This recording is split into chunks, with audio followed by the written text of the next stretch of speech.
Actes chapitre 9. Cependant Saul, respirant encore la menace et le meurtre contre les disciples du Seigneur, se rendit chez le souverain sacrificateur et lui demanda des lettres pour les synagogues de Damas, afin que, s'il trouvait des partisans de la nouvelle doctrine, hommes ou femmes, il les amenât liés à Jérusalem. Comme il était en chemin et qu'il approchait de Damas, tout à coup, une lumière venant du ciel resplendit autour de lui. Il tomba par terre et il entendit une voix qui lui disait: Saul, Saul, pourquoi me persécutes-tu? Il répondit: Qui es-tu, Seigneur? Et le Seigneur dit: Je suis Jésus, que tu persécutes. Il te serait dur de regimber contre les aiguillons. Tremblant et saisi d'effroi, il dit: Seigneur, que veux-tu que je fasse? Et le Seigneur lui dit: Lève-toi, entre dans la ville, et on te dira ce que tu dois faire. Les hommes qui l'accompagnaient demeurèrent stupéfaits, et entendant bien la voix, mais ils ne voyaient personne. Saul se releva de terre, et quoique ses yeux fussent ouverts, il ne voyait rien. On le prit par la main, et on le conduisit à Damas. Il resta là 3 jours sans voir, et il ne mangea ni ne but. Or il y avait à Damas un disciple nommé Ananias. Le Seigneur lui dit, dans une vision: Ananias. Il répondit: Me voici, Seigneur. Et le Seigneur lui dit: Lève-toi, va dans la rue qu'on appelle la droite, et cherche dans la maison de Judas un nommé Saul de Tarse. Car il prit, et il a vu en vision un homme du nom d'Ananias, qui entrait, et qui lui imposait les mains, afin qu'il recouvrât la vue. Ananias répondit: Seigneur, j'ai appris de plusieurs personnes tous les maux que cet homme a fait, et à tes saints dans Jérusalem. Il a ici des pouvoirs de la part des principaux sacrificateurs pour lier tous ceux qui invoquent ton nom. Mais le Seigneur lui dit: Va, car cet homme est un instrument que j'ai choisi pour porter mon nom devant les nations, devant les rois et devant les fils d'Israël. Et je lui montrerai tout ce qu'il doit souffrir pour mon nom. Ananias sortit, et lorsqu'il fut arrivé dans la maison, il imposa les mains à Saul en disant: Saul, mon frère, le Seigneur Jésus qui t'est apparu sur le chemin par lequel tu venais m'a envoyé pour que tu recouvres la vue et que tu sois rempli du Saint-Esprit. Au même instant, il tomba de ses yeux comme des écailles, et il recouvra la vue. Alléluia. Il se leva et fut baptisé, et après qu'il eut pris de la nourriture, les forces lui revinrent. Alléluia. Saul resta quelques jours avec les disciples qui étaient à Damas, et aussitôt il prêcha dans la synagogue que Jésus est le Fils de Dieu.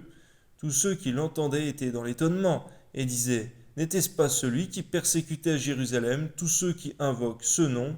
Et n'est-il pas venu ici pour les emmener liés devant les principaux sacrificateurs? On voit, Seigneur, le changement qui s'est fait si puissamment et si rapidement, Seigneur, que tout le monde était étonné. Alléluia. Cependant, Saul se fortifiait de plus en plus, et il confondait les Juifs qui habitaient Damas, démontrant que Jésus est le Christ. Au bout d'un certain temps, les Juifs se concertèrent pour le tuer, et leur complot parvint à la connaissance de Saul. On gardait les portes jour et nuit afin de lui ôter la vie. Mais pendant une nuit, les disciples prirent et le descendirent par la muraille dans une corbeille. Lorsqu'il se rendit à Jérusalem, Saul tâcha de se joindre à eux, mais tous le craignaient, ne croyant pas qu'il fût un disciple. Alors Barnabas, l'ayant pris avec lui, le conduisit vers les apôtres, et leur raconta comment, sur le chemin, Saul avait vu le Seigneur, qui lui avait parlé, et comment, à Damas, il avait prêché franchement au nom de Jésus. Il allait et venait avec eux dans Jérusalem et s'exprimait en toute assurance au nom du Seigneur. Il parlait aussi et disputait avec les hellénistes, mais ceux-ci cherchaient à lui ôter la vie. Les frères, l'ayant su, l'emmenèrent à Césarée et le firent partir pour Tarse. L'Église était en paix dans toute la Judée, la Galilée, la Samarie, s'édifiant et marchant dans la crainte du Seigneur, et elle s'accroissait par l'assistance du Saint-Esprit. Comme Pierre visitait tous les saints, il descendit aussi vers ceux qui demeuraient à Lyde. Il y trouva un homme nommé Aîné, couché sur un lit depuis 8 ans et paralytique. Pierre lui dit: Aîné, Jésus-Christ te guérit, lève-toi et arrange ton lit. Et aussitôt il se leva. Tous les habitants de Lyde et du Saron le virent, et ils se convertirent au Seigneur. Alléluia. Il y avait à Jopé, parmi les disciples, une femme nommée Tabitha, ce qui signifie Dorcas. Elle faisait beaucoup de bonnes œuvres et d'aumônes. Elle tomba malade en ce jour-là et mourut. Après l'avoir lavée, on la déposa dans une chambre haute. Comme Lyde est près de Jopé, les disciples, ayant appris que Pierre s'y trouvait, envoyèrent 2 hommes vers lui pour le prier de venir chez eux sans tarder. Pierre se leva et partit avec ces hommes. Lorsqu'il fut arrivé, on le conduisit dans la chambre haute. Toutes les veuves l'entourèrent en pleurant, et lui montrèrent les tuniques et les vêtements que faisait Dorcas, pendant qu'elle était avec elles. Pierre fit sortir tout le monde, se mit à genoux et pria, puis se tournant vers le corps, il dit « Tabitha, lève-toi !»